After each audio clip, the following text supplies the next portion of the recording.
تلک حدود اللہ فلا تعتدوها ومن يتعد حدود اللہ فاولئک هم الظالمون۔ صدق اللہ العلی العظیم۔ ناظرین محترم، ہمارا مسلسل پروگرام فقہ امام صادق علیہ السلام کے عنوان سے اللہ کی حدود کے بارے میں جاری و ساری ہے کہ جو اللہ نے لمٹس معین کی ہیں قرآن میں یا محمد و آل محمد کے فرمان میں، ان حدود، ان لمٹس، ان قوانین، ان رولز، ان قواعد کے مطابق ہمیں زندگی گزارنا ہے اور ان قوانین کی پاسداری کرنی ہے تاکہ ہماری دنیا کی زندگی بھی کامیاب اور پرسکون ہو جائے اور ہم آخرت میں بھی کامیاب ہو جائیں، اور ان لمٹس اور حدود اور رولز کو جانتے ہوئے ہم لائف کو گزاریں تاکہ جب کوئی ایسا مورد آئے کہ جس پہ ہمیں معلوم ہو کہ خدا نے اس چیز سے منع کیا ہے اور اس کی کیا سزا دنیا میں مقرر کی ہے، جب ان چیزوں کی طرف ہم متوجہ ہوں گے تو یقیناً ہم اللہ کے بنائے ہوئے قوانین اور رولز کی پاسداری کریں گے اور ان سے تجاوز نہیں کریں گے۔ یہاں پہ ایک چیپٹر جو ہے وہ اس بات کے بارے میں صاحب وسائل شیعہ نے اپنی کتاب وسائل شیعہ میں ذکر کیا ہے، یکرہ ان یقیم الحد فی حقوق اللہ مان للہ علیہ حد مثلو، کہ جس کے اوپر کسی قسم کی حد یعنی شریعت کی روح سے اس کی سزا بنتی ہے تو اس کے لیے پھر شریعت کراہت اور مکروہ قرار دیتی ہے کہ وہ خود کسی کے اوپر حد جاری کرے، یعنی کسی اور کے اوپر جب حد جاری کرنے امام کے حکم سے یا مجتہد جامع شرائط کے حکم سے جب کسی اور کو کوڑے مارنے کی بات آئے گی تو وہ بندہ کوڑے نہ مارے کہ جس کے اوپر خود کسی قسم کی کوئی حد ہو۔ اور اس قسم کے واقعات خود صدر اسلام میں بھی ہوئے کہ بعض لوگوں نے کہا کہ ہمیں شراب پینے پہ یا دوسرا گناہ کرنے پہ وہ کوڑے مارے جس نے وہ گناہ خود نہ کیا ہو یا جس کے ذمے وہ حد خود نہ بنتی ہو۔ تو محمد و آل محمد ہی پھر وہ ہستیاں ہوتی تھیں کہ جن کے اوپر کسی قسم کی کوئی حد نہیں، معصوم ہستیاں، تو پھر وہ حد کو جاری کرتی تھی۔ تو یہاں پہ ایک روایت آپ کی خدمت میں، ان امرأ اقرت عند امیر المومنین بزنا 4 مرات، تو ایک عورت نے مولا امیر المومنین کی خدمت میں آ کے اقرار کیا غلط کام کا، فحاشی کا، 4 مرتبہ اقرار کیا۔ فامر کمبرا فنادى بالناس فاجتمعوا، تو یا تو 4 عادل گواہ ہوں، اگر وہ نہیں ہیں تو پھر خود اگر انسان اقرار کرتا ہے تو اس سے بھی حد جاری ہوتی۔ تو کمبر سے آپ نے فرمایا کہ لوگوں کو جمع کریں، اور سابقہ بعض روایات میں اس بات کی طرف آگاہی دی گئی کہ مولا نے بعض لوگوں کو ہاتھ دیکھنے سے منع فرمایا تھا، یقیناً وہ لوگ تھے جن کے بارے میں امام نے کہا تھا یہ ایسے لوگ ہیں جو برائی کے وقت تو نظر آتے ہیں، اچھائی کے مورد پہ نظر نہیں آتے، تو ایسے لوگوں کو دور کیا تھا۔ فاجتمعوا وقام امیر المومنین فحمد اللہ وثنى علیہ، لوگ جمع ہو گئے، امام علیہ السلام نے اللہ کی حمد و ثنا کی، اور پھر اس کے بعد فرمایا ایھا الناس ان امامکم خارج بهذه المرأة الى هذا الظہر لیقیم علیہ الحد انشاءاللہ، کہ آپ کا امام آج ظہر کے دن جو ہے نا اس عورت پہ حد جاری کرے گا۔ فعظم علیکم امیر المومنین لما خرجتم وانتم متنکرون ومعکم احجارکم لا یتعرف منکم احد الی احد، امام نے فرمایا آپ لوگ بھی اپنے سب لوگ آپ لوگ آئیں گے اور اپنے چہروں کو چھپا کے رکھیں گے، پتھر ساتھ لے کے آئیں گے، کسی کو پتہ نہ چلے کہ دوسرا آدمی کون ہے۔ فانصرفوا الی منازلکم، آپ سب لوگ اپنے گھروں کو چلے جاؤ۔ ثم نزل فلما اصبح الناس بکرة خرج بالمرأة وخرج الناس معه، دوسرے دن مولا علی علیہ السلام جو ٹائم دیا تھا اس ٹائم مولا علی بھی وہاں پہنچے، وہ عورت بھی پہنچائی گئی جس کو سزا دینی تھی اور رجم کرنا تھا، تو وہ لوگ بھی وہاں آ گئے۔ متنکرین متلسمین، تو لوگ بھی جو ہے نا وہ چہروں پہ نقاب پہن کے آ گئے، بیلے والحجارہ فی اردیتہم وفی اکمام حتی انتہا بہا والناس معو الی الظہر بالکوفہ، کوفہ کی پشت کی طرف وہ نجفی بنتی ہے، اس طرف لوگ بھی آ گئے، مولا بھی آ گئے، اور وہ لوگ پتھر لے کے آ گئے۔ فامر یفر لها فیرا ثم دفنها فیہا، کیونکہ جب رجم کیا جاتا ہے تو ایک گڑھا کھودا جاتا ہے، اور اس میں جو ہے وہ پھر چھاتی کی حد تک جو ہے نا، یا گلے کی حد تک، یہ مختلف اس میں کام مرد عورت کے اعتبار سے مختلف ہے، تو وہ پھر اس کو اس میں مٹی میں دبایا جاتا ہے اتنا حصہ۔ ثم ركب بغلته وأثبت رجله في غرز الركب ثم وضع أصبعيه سبابتين في أذنيه ونادى بأعلى صوت أيها الناس إن الله عهد إلى نبيه عهده محمد صلى الله عليه وسلم إلي بأنه لا يقيم الحد من لله عليه حد فمن كان لله عليه مثل ما له عليها فلا يقيم الحد۔ تو مولا نے فرمایا کہ اللہ نے اپنے حبیب سے اور اللہ کے حبیب نے میرے سے عہد لیا تھا کہ اللہ کے جو حقوق ہیں اس میں اگر حد ہے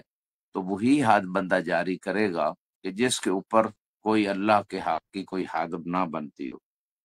انصرف الناس یومئذ کلہم، اس دن سارے لوگ واپس چلے گئے، ما خلا امیر المومنین والحسن والحسین، تو مولا علی بچ گئے، امام حسن بچ گئے، امام حسین بچ گئے۔ فقام ہؤلاء الثلاثہ علیہ الحد یومئذ وما معهم غیرهم، تو اس عورت کے اوپر ان تین ہستیوں نے حد جاری کی، اس کے علاوہ کوئی بندہ اس قابل نہیں تھا کہ جس کے اوپر اللہ کی طرف سے حد نہ ہو، اللہ کا کوئی حق اس نے پامال نہ کیا ہو، لہٰذا وہ باقی سب لوگ لوٹ گئے۔ وانصرف یومئذ فی من انصرف وعن عدت من اصحابنا الاخر ہی، تو اس پوری روایت کو اور بھی مختلف طرق سے نقل کیا گیا ہے، تو مختصر یہ ہے کہ حد وہ بندہ جاری کرے حقوق اللہ کے اعتبار سے کہ جس کے اوپر حد نہ ہو۔ تو معاشرے کی اس زمانے میں یہ حالت تھی جو صدر اسلام تھا، تو آج تو ہمارے معاشرے جو اسلامی ممالک ہیں، نان مسلم کنٹریز کی ہم بات نہیں کرتے، وہاں تو سب کے اوپر واضح ہے۔ جو مسلمان ممالک ہیں، جو اپنے آپ کو لوگ مسلمان کہتے ہیں، جو نہ اسلام کے نام پہ جو کنٹریز بنائے گئے، ان ملکوں میں اس حد تک نوبت پہنچا دی گئی ہے، اور اس میں بہت ساری جہتیں ان کا دخل ہے کہ اب یہ فحاشی، بے حیائی، اور یہ نہ غیر جو ہے نا جائز بچے، نہ جو ناجائز بچے پیدا ہو رہے ہیں اسلامی ملکوں کے اندر، بڑے بڑے شہروں کے اندر، تو اس کو دفن کرنے کے لیے جو پھینک دیتے ہیں لوگ سڑکوں کے اوپر، باقاعدہ کمیٹیاں بنا دی گئی۔ 1-2 سال میں صرف لاہور کی رپورٹ جو ہے نا، وہ کتنے 100 بچے ان کو جو پھینک دیتے ہیں ناجائز پیدا کر کے، اور ان کو پھر لوگ جو کمیٹی بنائی گئی پولیس کی طرف سے، تو وہ تھانے ان کو رپورٹ دیتے ہیں اور وہ دفن کرتے ہیں۔ اور کتنے بچے ہیں جو سینٹروں میں لوگ بھیجتے ہیں، اور کتنے بچے ناجائز پیدا کر کے وہ ان کو آگے بیچا جاتا ہے، خود وہ عورتیں جو ہیں اس طرح کی ویڈیوز پھر بنا کے انٹرویوز دیتی ہیں۔ تو یہ اتنی بے حیائی، بے غیرتی، فحاشی، عریانی، یہ ساری چیزیں ایسے ملکوں میں ہو رہی ہیں جہاں لوگ 5 وقت کی اذانیں دیتے ہیں، نمازیں پڑھتے ہیں، حجوں پہ جاتے ہیں، عمرے کرتے ہیں، اور اتنی مسجدیں بنی ہوئی ہیں، اتنے مدرسے بنے ہوئے ہیں، اور یہ کہاں گئی وہ ساری غیرت؟ وہ کہاں گیا سارا دین؟ وہ کہاں گیا اسلام؟ وہ کہاں گیا برائی سے روکنا؟ وہ کہاں گیا اچھائی کی دعوت دینا؟ وہ والدین کی غیرت کہاں گئی؟ کالجوں میں عورتوں بچیوں کی عزتیں لوٹ لی جاتی ہیں اور خاموش کرا دیا جاتا ہے۔ تو اس کا ریزن تلاش کرنے کی ضرورت ہے۔ فرسٹ آف آل تو یہ فحاشی اور ریانی کے جو ڈرامے چلتے ہیں، ان کو چینج کرنا ہوگا، اسلامی اخلاقی ڈرامے بنائے جائیں۔ اس کے علاوہ جو سینما گھر ہے اس میں اصلاحی اور تاریخی اور اسلامی فلمیں بنائی جائیں، اس پہ بھی، اس کو بھی لوگ دیکھتے ہیں، اس سے بھی پیسہ کمایا جا سکتا ہے۔ اسی طرح جو ہے رزق حلال کے اوپر فوکس کیا جائے، رزق حرام جو لوگ کھائیں گے وہ حرام ہی کی طرف متوجہ ہوں گے، حرام کی طرف مبتلا ہوں گے۔ خمس و زکوٰۃ دی جائے تاکہ رزق پاک ہو جائے، روحانی طہارت مل جائے، پردے کا خیال رکھا جائے۔ لہذا یہ ساری چیزیں جب تک نہیں کی جائیں گی، وقت پہ شادیاں کی جائیں، اور نہ محرم سے خلوت میں کوئی ملاقات نہ ہو، میڈیا کا غلط یوز نہ ہو، میڈیا پہ غلط چیزوں کو نہ دیکھا جائے، بچوں کے ہاتھوں میں موبائل کھلا نہ چھوڑ دیا جائے۔ تو بہت ساری چیزیں ہیں، فقط علماء ہی کا کردار نہیں ہے، پوری سوسائٹی کو اس میں رول ادا کرنا ہے، والدین کو، رشتہ داروں کو، پڑوسیوں کو، سکولز کالجز والوں کو، گورنمنٹ کو، جو ادارے ہیں دوسرے پولیس کے یا دوسرے ایجنسیوں کے۔ یہاں تک کی رپورٹ ہے کہ بعض علاقوں میں پہلے کہا جاتا ہے کہ جو فحاشی کے اڈے ہیں وہ بند کر دیے جائیں، اور بعد میں وہ بتا لے کے وہ اڈے کھلوائے جاتے ہیں اور کوئی ان کو روک ٹوک نہیں کرتا۔ یہ پاکستان کے بعض شہروں میں ہو رہا ہے، اور حکومت اوپر سے کہتی ہے کہ جناب ہم تو منع کر رہے ہیں، اور اندر سے وہ انہی کے افیسر اور انہی کے لوگ بیٹھے ہوئے، اور یہ رپورٹس میڈیا پہ بھی آ چکی۔ تو کون نہیں انل منکر کرے گا، کب کرے گا؟ دوسری طرف اگر ہم دیکھتے ہیں تو ایسی فلمیں ایک عالمی لیول پہ بنائی جاتی ہیں کہ جن فلموں میں یہ فوکس کیا جاتا ہے اور یہ بات باور کرائی جاتی ہے کہ یہ حد جاری کرنا جو ہے نا یہ ظلم ہے، اور فلاں ملک میں ہوا اور یہ ہوا۔ اس میں شریعت نے جو بھی قانون بنائے ہیں وہ انسانیت کی فلاح کے لیے بنائے ہیں۔ ایک طرف آپ لاکھوں لوگوں کو مار دیتے ہیں ایک بم گرا کے، یا مثلاً اور اس طرح کی دہشت گردیاں کروا کے، تو وہاں آپ لوگوں کی کوئی آواز نہیں اٹھتی۔ لیکن جب بات ہوتی ہے اس طرح کی سزاؤں کی جو شریعت نے مقرر کی ہیں، قصاص جیسے ہے کہ قتل کے بدلے قتل ہوگا، تو یہ قتل کو روکے گا، یعنی اس میں زندگی ہے۔ خود قرآن نے کہا ہے لکم فی القصاص حیات یا اولو الالباب۔ تو جب قتل کے بدلے قتل ہونا ہے تو وہ قتل رکیں گے، یا اس کی پھر دیت دینی پڑے گی۔ اتنی زیادہ دیت ہے کہ عام انسان کے مثلاً وہ جب سوچے گا کہ اتنی زیادہ مجھے دیت دینی پڑے گی تو پھر وہ قتل سے رک جائے گا۔ اسی طرح یہ سزائیں جو ہیں زنا کے بارے میں یا فحاشی، یہ جب کسی چند لوگوں کو ملتی ہیں تو دوسرے لوگ متنبع ہو جاتے ہیں، دوسرے لوگ پھر اس غلط حرکت سے باز ہو جاتے ہیں۔ لیکن جو شیطانی طاقتیں ہیں، جو شیطانی فکریں ہیں، وہ شیطانی میڈیا جو اس دور میں پھیل گیا، ان کا کام ہے فحاشی اور یعنی بے حیائی اور بےغیرتی کو عام کیا جائے۔ اس لیے بعض اوقات وہ چند پیسوں کے لیے یا قرضے لینے کے لیے وہ لاہور میں روڈ کے اوپر ننگی عورتوں کا ریس لگوا دیتے ہیں۔ یہ ہیں ہمارے حکمران، تو جو ووٹ ایسے نظام کو اور ایسی فکروں کو اور ایسے لوگوں کو دیتے ہیں کہ جو بکے ہوئے ہیں، جو دین بھی آپ کا بیچ رہے ہیں، جو آپ کی نسلوں کا دین تباہ کر رہے ہیں، جو لوگ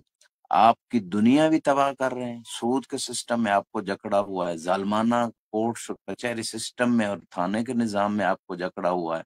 کرپشن کے نظام میں آپ کو جکڑا ہوا ہے، غلامی میں آپ کو جکڑا ہوا ہے۔ جن لوگوں نے آپ کو جکڑا ہوا انہی کو آپ لوگ دوبارہ بار بار آزماتے ہیں، بار بار ووٹ دیتے ہیں۔ حالانکہ مومن کے بارے میں مولا کا فرمان ہے المومن لا یلدغ من جوہر واحد مرتین، کہ مومن ایک سوراخ سے دو مرتبہ نہیں ڈسا جاتا۔ یعنی اگر ایک دفعہ اس سے غلطی ہوئی ہے، خصوصاً دین کے بارے میں، اپنی نسلوں کے آخرت کے بارے میں آپ لوگ اتنا دقت سے کیوں نہیں سوچتے؟ وہ مولا حسین علیہ السلام کا جو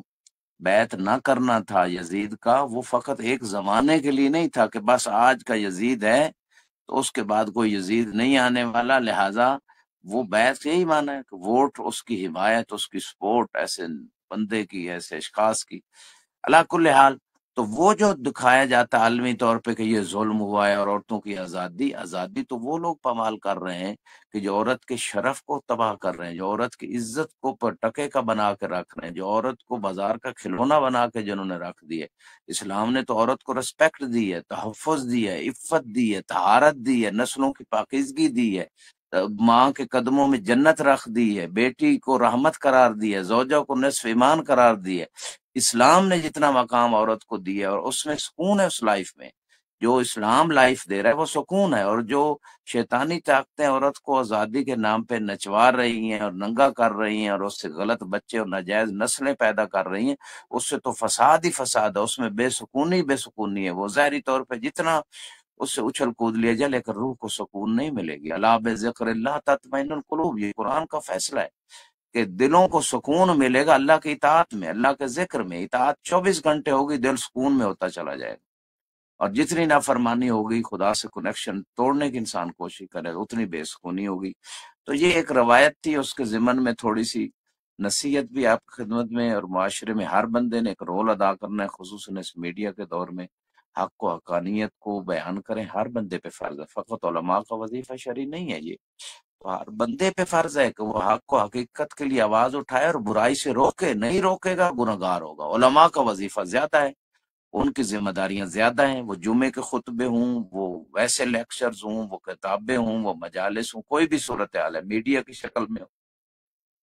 تو یہاں پہ یہ ایک روایت آپ کی خدمت میں پیش کی، اور اسی طرح جو ہے کچھ اور روایت جو ہے اسی موضوع پہ، ایک شخص جو ہے مولا کی خدمت میں آتا ہے، وہ عورت تھی، یہ مرد کا واقعہ ہے، اور کوفہ میں آپ کی حکومت تھی، اس نے اقرار کیا بدکاری کا، تو کہا عرض کی مولا مجھے پاک کیجیے۔ یہ بھی ایک توبہ کا مرحلہ ہے، انسان غلطی اگر کر بیٹھا ہے تو دوبارہ وہ پاک ہونا چاہتا ہے، وہ چاہتا ہے دنیا میں اسے سزا مل جائے، آخرت میں عذاب قبر سے بچ جائے، آخرت کے جہنم کے شعلوں سے بچ جائے، لوگوں کے سامنے ایک جو ساری دنیا وہاں جمع ہوگی 50,000 سال کے دن روز قیامت، اس دن کی ذلت جو لوگوں کے سامنے سارے سارے نیکیاں بھی سامنے آ جائیں گی اور گناہ بھی، فَمَن يَعْمَلْ مِثْقَالَ ذَرَّةٍ خَيْرًا يَرَهُ وَمَن يَعْمَلْ مِثْقَالَ ذَرَّةٍ شَرًّا يَرَهُ، نیکی برائی ذرا برابر سامنے ہوگی، ویڈیو چل جائے گی، وَوَجَدُوا مَا عَمِلُوا حَاضِرًا۔ یہ تو کوئی ایک ویڈیو کسی کام کی لوگ مناتے ہیں، وہ ہر پوری زندگی کی چھوٹے چھوٹے کام کی ویڈیو سامنے چلے گی اور سارے لوگ دیکھ رہے ہوں گے، اور وہ خدا نے جو اس میں بعض آیات میں ہے کہ انسان کہے گا کہ یہ اس نے تو کوئی میرا چھوٹا عمل بھی نہیں چھوڑا، ہر چیز سامنے ہے۔ اس ذلت سے بچنے کے لیے دنیا میں انسان توبہ کی طرف چلا جائے، یا معصوم فرماتے ہیں کہ اگر وہ حد جاری کرنے سے پہلے خدا اور اپنے درمیان سچی توبہ انسان کر لے، تو پھر انسان جو ہے وہ سچی توبہ بھی خدا قبول کر لیتا ہے، دوبارہ پھر ایسے گناہ کے انسان قریب نہ جائے، یہ سب سے بہتر ہے۔ تو یہ دوسری روایت بھی اسی حوالے سے 4 مرتبہ اس نے اقرار کیا اپنے گناہ کا، اور یہاں ہمارے دیکھیں یہ اس معاشرے کی بات ہے، مولا کی حکومت تھی کہ لوگ توبہ کی طرف آ جاتے تھے، لوگ غلطی ہو گئی، دوبارہ ان لوگوں نے اپنے آپ کو پاک کرنے کے لیے حد جاری کروانے پہ تیار ہو گئے۔ لیکن آج معاشرے میں اتنی ذلت اور اتنی خساست، اتنی بے دینی، اتنی بے حیائی، اتنی ہٹ درمی، اتنی جرأت، اتنا تکبر، اتنا غفلت، اتنی آخرت جہنم کی آگ سے نہ ڈرنا، خدا کے عذاب سے نہ ڈرنا، کہ لوگ برا کام کر کے دوسرے لوگوں کو فخریہ بتاتے ہیں۔ یہ اتنی بے غیرتی، بے دینی ہے، اتنی جرأت ہے کہ دوسرے لوگوں کو فخریہ بتاتے ہیں کہ ہم نے یہ غلط کام کیا۔ اور اس سے بڑھ گئی بات آگے کہ باقاعدہ پھر اس کی ویڈیو یا تصویریں بنا کے میڈیا پہ لوڈ کرتے ہیں کہ اور بھی ہمارے گواہ بن جاؤ، جتنے ہمارے جرائم ہیں ان کے گواہ اور بھی بن جاؤ کہ ہم نے یہ کیے ہیں۔ اب کچھ لوگ اتنی آئی ڈیز بنا رہے ہیں اور اس کو پروموٹ کر رہے ہیں کہ ممکن ہے پیچھے سے آئی ڈی بنانے والا کوئی بغیرت مرد بیٹھا ہو اور عورتوں ننگی کی تصویریں وہ دے رہا ہوتا ہے میڈیا پہ۔ اس طرح کی بغیرتی کو کون روکے گا؟ یہ حکومتوں کی ذمہ داری ہوتی ہے جو نام کے اوپر اپنے آپ کو مسلمان کہتے ہیں، وہ ہر چیز کے لیے اربوں روپے کے وہ سسٹم تو خرید لیتے ہیں کہ اپنے مخالفین کی آواز کو کرش کرنے کے لیے ہم نے یہ سسٹم لگانا ہے اور وہ لگانا ہے، تو جو بغیرتی کا سسٹم چل رہا ہے اس پہ کیوں نہیں لگاتے؟ اس کو کیوں نہیں روکتے؟ اس کو اپنے جوانوں اور اپنی بچیوں اور اپنی اندر نسلوں کو برباد ہونے سے بچانے کے لیے کیوں نہیں اس میڈیا کے اوپر وہ سسٹم لگاتے کہ جو غلط چیز ہے، جو اسلام کے خلاف ہے، وہ دینی کی بات ہے، اس کو روکا جائے، اس کو نشر نہ ہونے دیا جائے۔ یہ عوام جب تک مطالبہ نہیں کرے گی، وہ حکمرانوں کو عقل نہیں آئے گی، ان کو تو کرسی چاہیے فقط۔ تو یہاں پہ ایک اور بات جو ہے، وہ یہاں شخص آ کے اقرار کرتا ہے، اور مولا نے اس شخص کے بارے میں فرمایا وہی بات جو ہے، فقال یا امیر المومنین انظرنی اصلی رکعتین، اس شخص نے کہا مولا مجھے 2 رکعت پڑھنے کی آپ اجازت دیں، ثم وضعوا فی حفرتہ واستقبل الناس بوجہہ، پھر مولا نے اس شخص کو اس کے گڑھے جس کو کھودا گیا تھا اس کے لیے اس میں ڈال دیا گیا، اور لوگ اس کے سامنے آ کھڑے ہو گئے۔ تو مولا نے فرمایا معاشر المسلمین ان ھذہ حقوق اللہ، کہ یہ جو اس کو سزا دی جا رہی ہے، اس نے حق اللہ کے حق کو پامال کیا ہے۔ فمن کان للہ فی عنقہ حق فلینصرف، کہ اس کو وہ پتھر مارے گا، وہ بندہ اس پہ ہاتھ جاری کرے گا کہ جس کے ذمے اللہ کا کوئی حق نہ ہو، جس کی گردن پہ خدا کی نافرمانی نہ ہو، وہ اس کو پتھر مار سکتا ہے، اور جس نے خود نافرمانی کی ہے خدا کی اور اس کے ذمے حد بنتی ہے اللہ کی طرف سے، خدا اور اپنے درمیان وہ جانتا ہے، اس کے ذمے حد بنتی ہے، تو وہ واپس چلا جائے، وہ اس کو پتھر نہیں مار سکتا۔ ولا یقیم حدود اللہ من فی عنقہ حد، تو وہ بندہ حد جاری نہ کرے جس کی گردن میں حد ہے۔ فرماتے ہیں فن صرف الناس، سارے لوگ واپس چلے گئے، وبقی ہو والحسن والحسین، تین ہستیاں بس رہ گئیں باقی، مولا امیر المومنین، امام حسن اور حسین، باقی سب لوگ واپس چلے گئے۔ فرما کل واحد 3000 فمات الرجل، تو تینوں ہستیوں نے تین تین پتھر مارے اس شخص کے جس نے جرم کیا تھا، اس کے گناہ کی سزا، تو وہ اس سے فوت ہوا۔ فاخرجہ امیر المومنین فامرا فغفر له وصلی علیہ ودفنہ، تو اس کو اس گڑھے سے نکال کے امام علیہ السلام نے اس پہ نماز بھی پڑھی اور اس کو دفن بھی کیا۔ اب معاشرے میں کیا ہوتا ہے، اگر کوئی بندہ جرم کر لیتا ہے تو پھر اس کی نسلوں تک اس کو جو ہے نا وہ تانا دیا جاتا ہے، حالانکہ وہ دیکھے مولا اس پہ اب نماز بھی پڑھ رہے ہیں، اس کو دفن بھی کر رہے ہیں، کہ جو اس نے گناہ کیا تھا اس کو سزا مل گئی، اب اس کا حق ہے کہ اس پہ نماز جنازہ پڑھی جائے، اس کو دفن کیا جائے۔ اسی طرح بہت ساری روایات اسی ضمن میں جو آپ خدمت میں پیش کی وہ موجود ہیں۔ ایک اور چیپٹر پہ بات کرتے ہیں، ان الامام علیہ السلام اذا ثبت عنده حد من حقوق اللہ وجب ان یقیمہ، کہ امام کے پاس، نبی علیہ السلام کے پاس یا مجتہد جامع شرائط کے پاس کسی کے اوپر حد جاری کرنا اگر شرعی طریقے سے ثابت ہو جاتا ہے تو پھر لازمی اس حد کو جاری کیا جائے، اس کو چھوڑا نہیں جا سکتا، اس حد کو معاف نہیں کیا جا سکتا۔ وَإِذَا كَانَ مِنْ حُقُوقِ النَّاسِ، یعنی جب تک گواہ قائم نہیں ہوئے، جب تک وہ سارا سلسلہ ثابت نہیں ہے، اس سے پہلے تو وہ خدا اور اپنے درمیان اگر توبہ کرتا ہے سچی توبہ تو وہ اس کا معاملہ ہے، لیکن اگر گواہ قائم ہو گئے امام کے پاس یا مجتہد کا، پھر اس پہ حد جاری ہوگی۔ وَإِذَا كَانَ مِنْ حُقُوقِ النَّاسِ لَمْ يَجِبْ إِقَامَتُهُ إِلَّا أَن يَطْلُبَهُ صَاحِبُهُ، ہاں اگر لوگوں کو حق کسی کی چوری کی ہے، کسی کا اور مال غصب کیا ہے، یا کسی کا کوئی اور حق بنتا ہے میراث میں یا قرض کے اعتبار سے، تو وہ جو حقوق ہیں اگر وہ پامال ہوئے ہیں تو اس میں خود امام علیہ السلام جاری نہیں کریں گے، یا مجتہد حد کو کوڑوں کو نہیں مارے گا یا اس کا حکم نہیں دے گا، بلکہ اگر جس کا حق بنتا ہے، جس کی چوری ہوئی، اگر وہ مطالبہ کرتا ہے حاکم شرعی کے پاس، امام، نبی علیہ السلام یا مجتہد کے پاس آ کے، اور وہ حق اس کا ثابت ہو جاتا ہے شرعی طریقے سے گواہوں کے ذریعے سے، یا جو بھی اس مورد پہ فیصلہ ہوتا ہے، بعض اوقات قسم اٹھانی پڑتی ہے، بعض اوقات جو ہے نا گواہ لانے پڑتے ہیں، بعض جہتوں کو مدعی کے اوپر گواہ ہوتے ہیں، اور جو منکر ہے اگر مدعی گواہ نہیں آئے گا بعض حالات میں تو پھر وہ منکر جو ہے نا جو انکار کر رہا ہے اس کو قسم اٹھانا پڑے گی، شرعی قسم جو ہے قرآن کی، وہ قرآن رکھتے ہیں عدالتوں میں، وہ حرج نہیں ہے، لیکن شرعی قسم یہ ہے واللہ باللہ تاللہ، اللہ کی قسم، تو اس پہ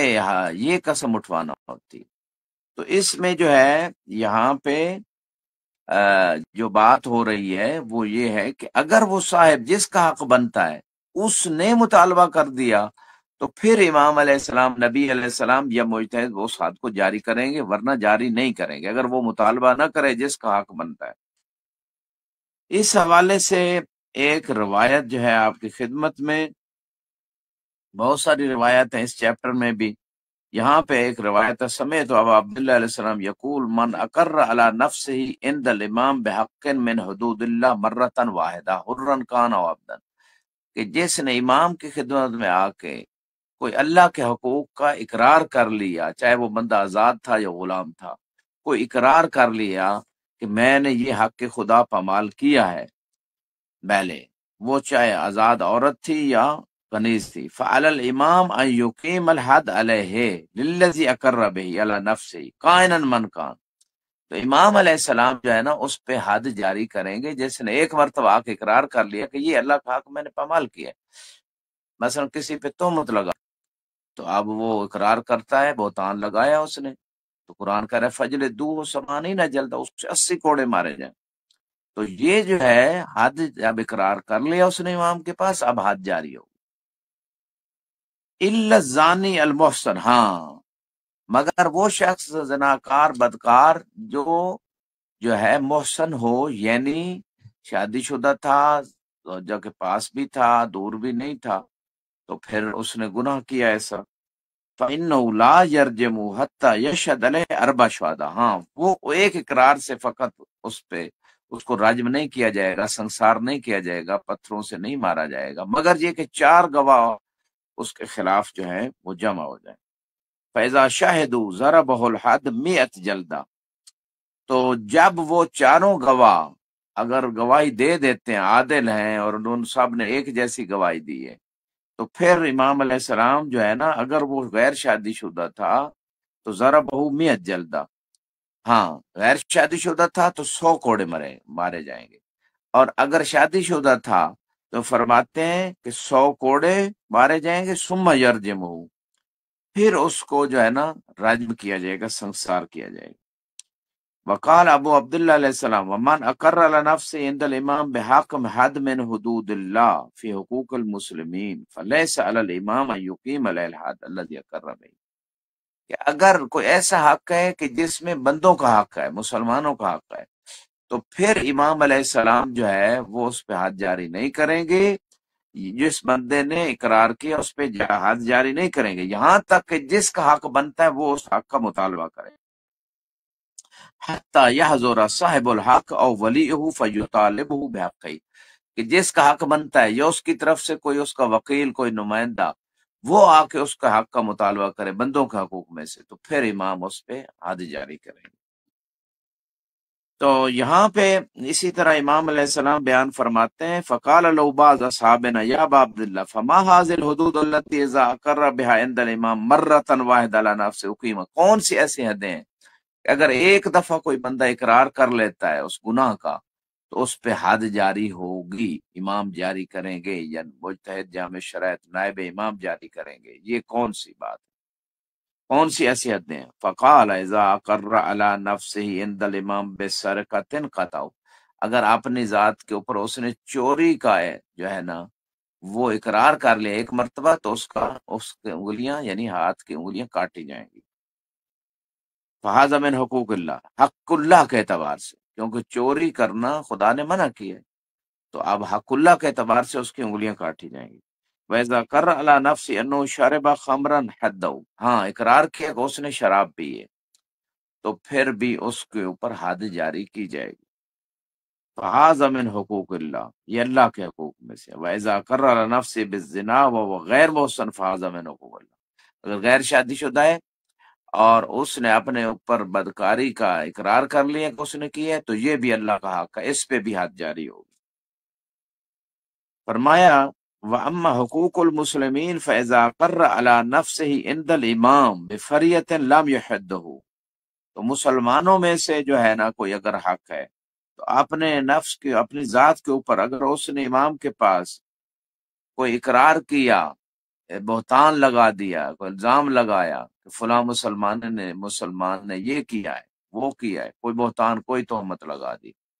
تو اس صورت میں لام یحد حتی یحضر صاحب الفریہ ولی، امام حد جاری نہیں کریں گے بے شک اس نے اقرار کر لیا امام کے پاس، یہاں تک کہ جس پہ بہتان لگایا گیا وہ آ کے مطالبہ کرے کہ حد جاری کی جائے. وَإِذَا قَرَّ بِقَتْلِ رَجُلٍ لَمْ يَقْتُلْ حَتَّى يَحْضُرَ أَوْلِيَاءُ الْمَقْتُولِ، اگر کسی کے قتل کرنے کا اس نے قرار کیا ہے تو امام حد جاری نہیں کریں گے، قتل کے بدلے قتل نہیں کریں گے یہاں تک کہ وہ مقتول کے صاحب یعنی اس کے جو ہے وہ ولی وہ آ کے مطالبہ کریں کہ اس کو قتل کے بدلے قتل کیا جائے، یا دیت کا مطالبہ کریں. اگر قتل کا بدلہ قتل نہیں لینا تو پھر امام ایسا کریں گے، حد کو جاری کریں گے. یہ اس طرح کی بہت ساری روایات اسی چیپٹر میں موجود ہیں.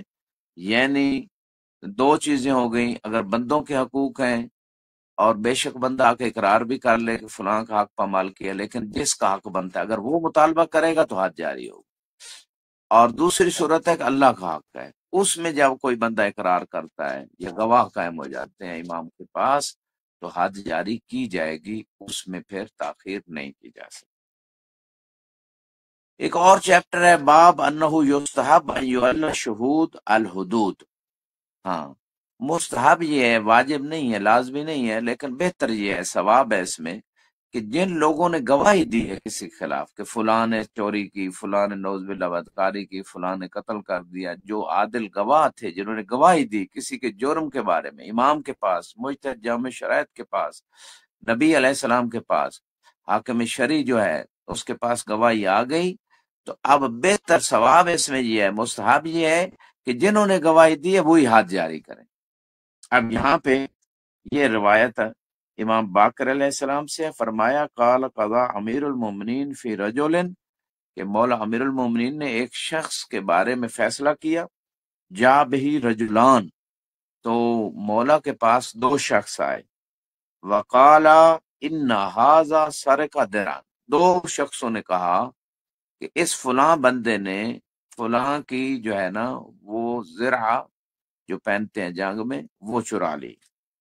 فجعل الرجل يناشده لما نظر في البینہ،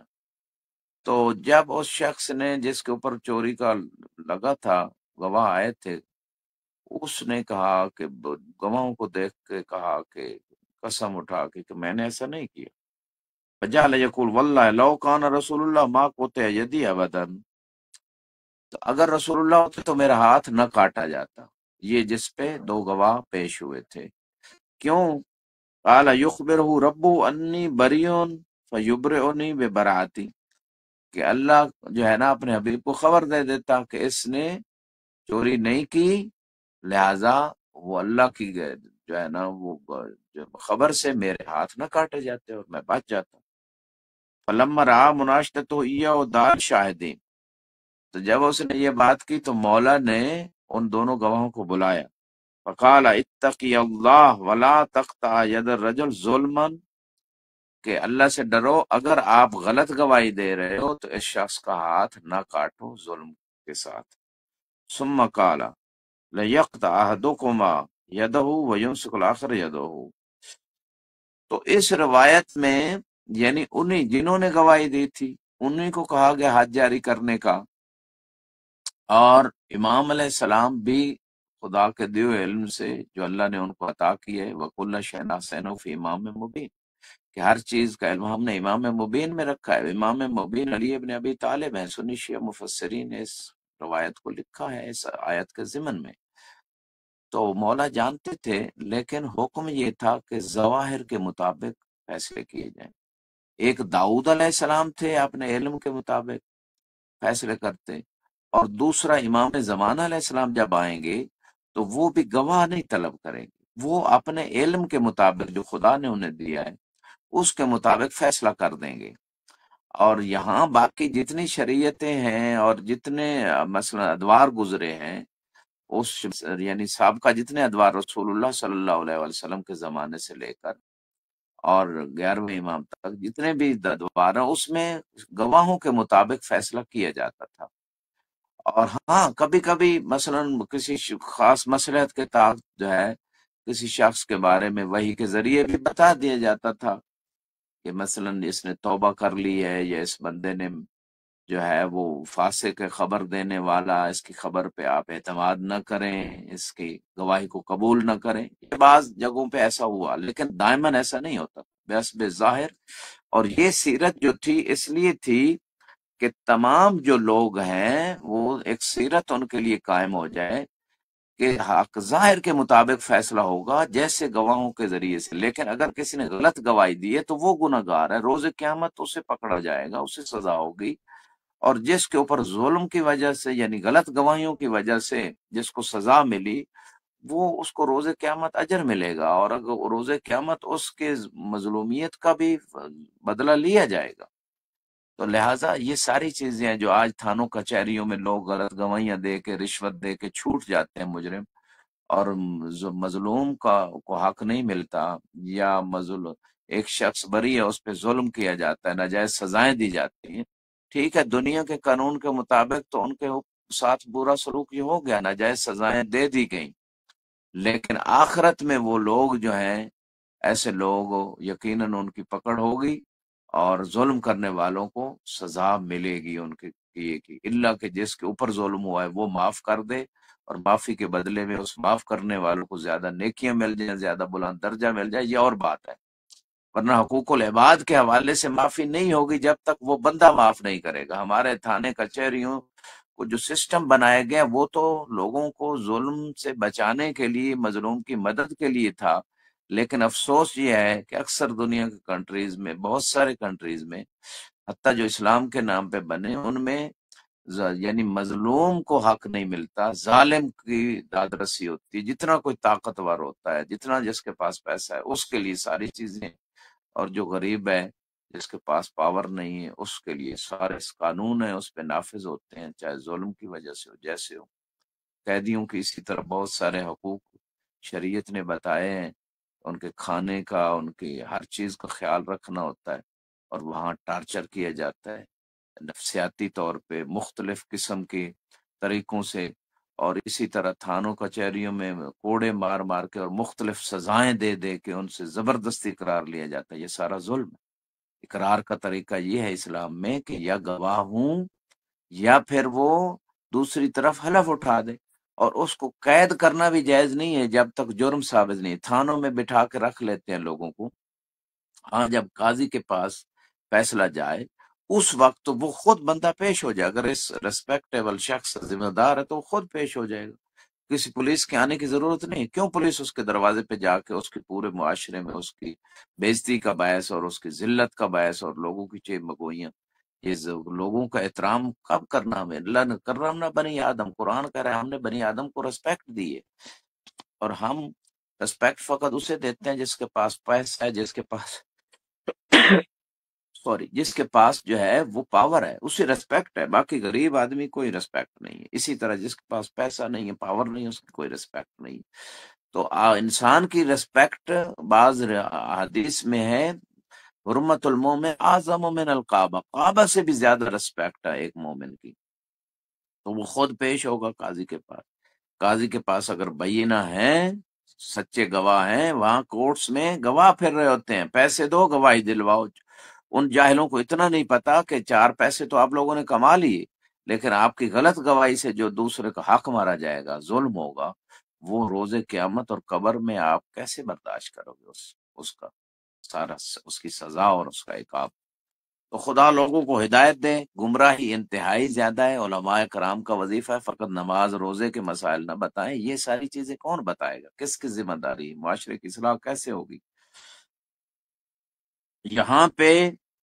جو ہے ایک اور چیز جو ہے اسی مقام پہ آپ کی خدمت میں پیش کرنے جا رہا ہوں، تو وہ یہ ہے باب انا من جنا ثم لجا الی الحرم لم یقم علیہ الحد، کہ اگر ایک شخص نے کوئی ایسا گناہ کیا ہے جس کی حد ہے، اس کے بعد وہ حرم کے اندر چلا جاتا ہے، یعنی جو کعبہ کے ارد گرد تقریباً 48 میل جو ہے نا وہ حرم آتا ہے، اور وہ اتنا فاصلہ جو ہے وہ کلومیٹر میں زیادہ بنے گا، اس میں اگر کوئی چلا جاتا تو حرم کے اندر جو ہے نا کسی کے اوپر حد جاری نہیں کی جائے گی جب تک کہ وہ حرم سے باہر۔ یہ حرم کا احترام ہے، یہ اللہ کے گھر کا احترام ہے، یہ اس علاقے کا احترام ہے جو خدا نے قرار دی ہے۔ پہلے وَلَا أُقْسِمُ بِهَٰذَا الْبَلَدِ وَأَنْتَ حِلٌّ بِهَٰذَا الْبَلَدِ، اللہ نے قرآن مبارک میں ارشاد فرمایا کہ اے میرے حبیب، میں اس مکے کی اور اس کی اس لیے قسم اٹھا رہا ہوں کہ آپ اس کے اندر موجود ہیں۔ تو اللہ کے حبیب جہاں موجود ہیں وہاں اللہ نے اس جگہ کو اتنا احترام دے دیا،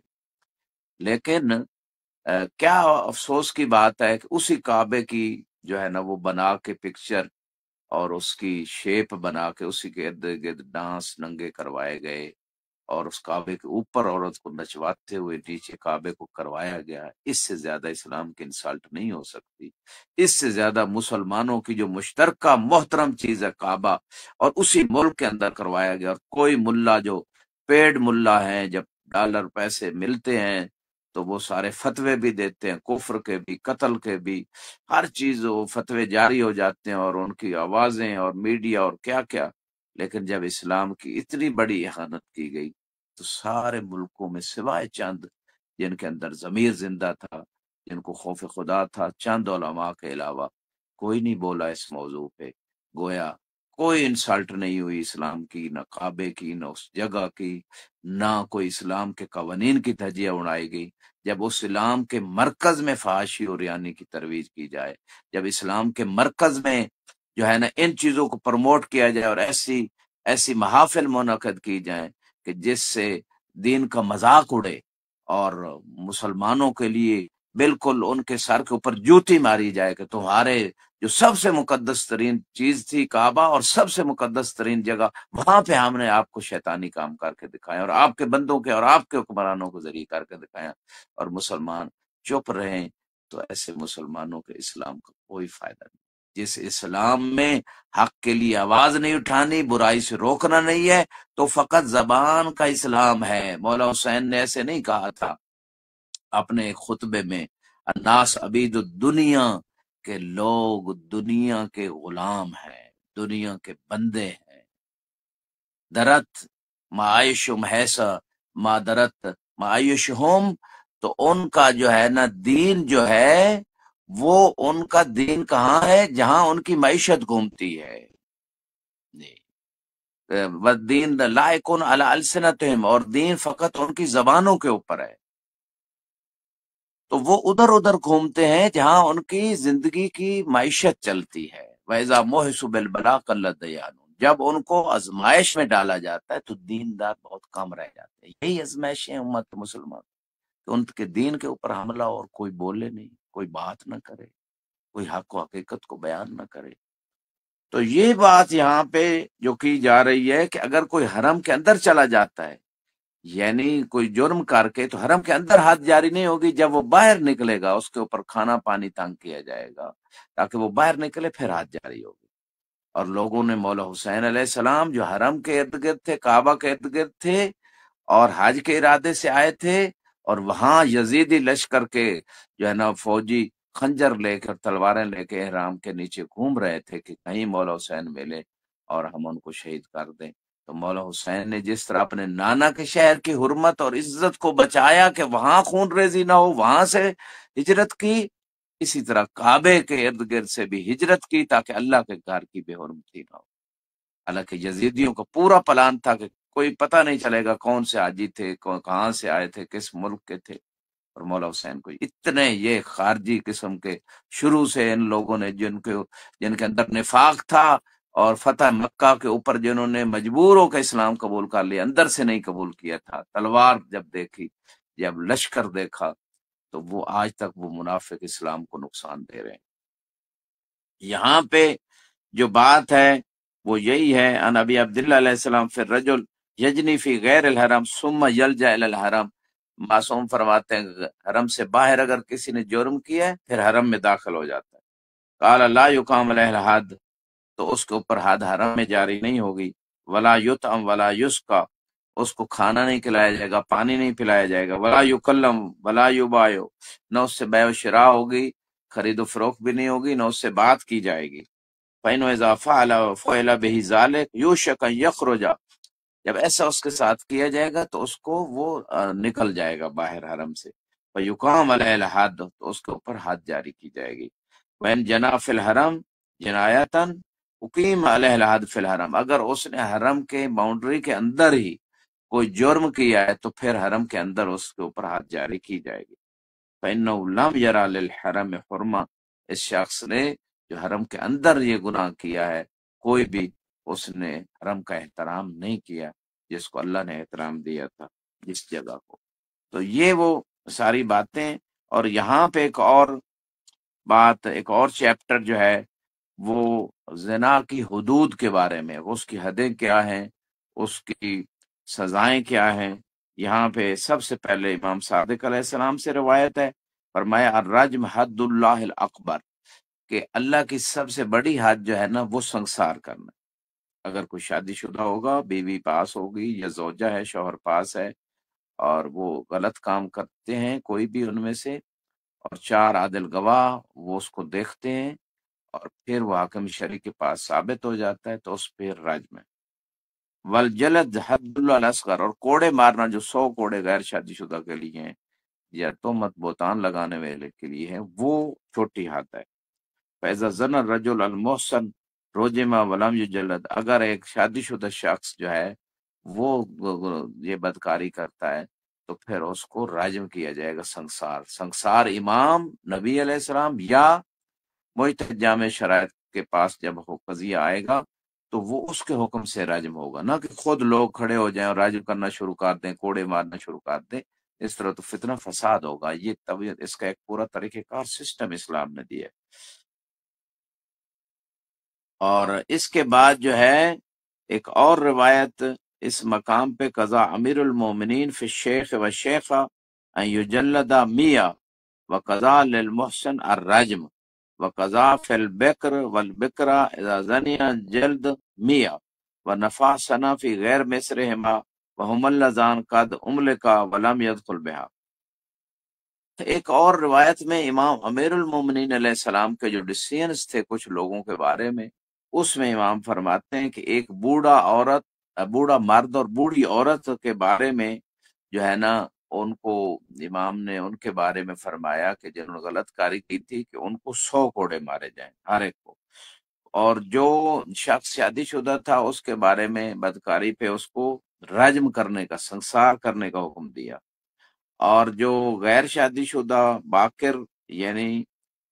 باکر بچی یا باکر لڑکا یعنی تو انہوں نے اگر بدکاری کی تو ان کو بھی 100 کوڑے مارے جائیں گے۔ ونفیا سنفی غیر مصرہما، اپنے شہر سے اس کو 1 سال کے لیے باہر بھیج دے، کسی اور علاقے میں چلے جائیں۔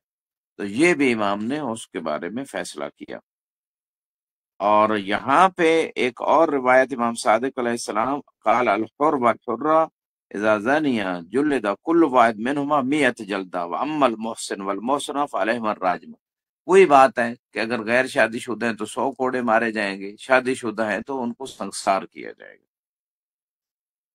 یہاں پہ جو ہے نا امام صادق علیہ السلام سے ایک اور روایت بھی یہاں پہ موجود ہے، مختلف بہت ساری روایتیں اس چیپٹر میں ہیں، اور میں سمجھتا ہوں کہ اتنی روایتیں ہی کافی ہیں۔ اور یہ روایت زرارہ سے ان ذالک کان بالبصرہ ذکر الشیخنا، پہلے زرارہ سے روایت ہے امام باقر علیہ السلام قال المحسن یرجم والذی قد املکا ولم يدخل بها فجلد 100 ونفی سنہ۔ تو یہاں پہ بھی وہی روایت ہے کہ جو شادی شدہ شخص ہوگا اس کو رجم کیا جائے گا، یعنی سنسار کیا جائے گا جی۔ اور ایک شخص جو ایسا نہیں ہے تو اس کے 100 کوڑے سزا ہے، اور اسے 1 سال کے لیے وہ دوسرے شہر میں وہ بدل کیا جائے گا۔ تو اس حوالے سے اسی ٹاپک پہ بہت ساری روایات موجود ہیں، لہٰذا میں سمجھتا ہوں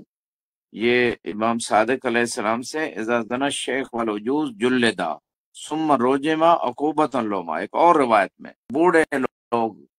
ایسا غلط کاری کا کام کرتے ہیں تو ان کو پہلے کوڑے مارے جائیں، پھر ان کو جو ہے نا سنگسار کیا جائے۔ دوسری روایت میں وَإِذَا زَنَّ النَّجَارُ وَلَمْ يُجَلَّدْ إِذَا كَانَ قَدْ أُحْسِنَ۔ تو یہاں پہ امام علیہ السلام فرماتے ہیں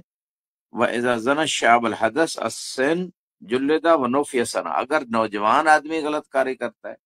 تو پھر اس کو 100 مارے جائیں اور 1 سال کے لیے اس کے شہر سے اس کو جو ہے نا وہ بدر کر دیا جائے، شہر بدر کر دیا جائے اس کے علاقے سے جی۔ اور جو ہے بوڑھے آدمی کے بارے میں بعض روایات میں کہ ان کو کوڑے مارے جائیں، بعض میں ہے کہ کوڑے بھی مارے جائیں اور رجم بھی کیا جائے، سنسار بھی۔ اس کی وجہ یہ ہے کہ اس بڑھاپے میں بھی وہ لوگ باز نہیں آئے،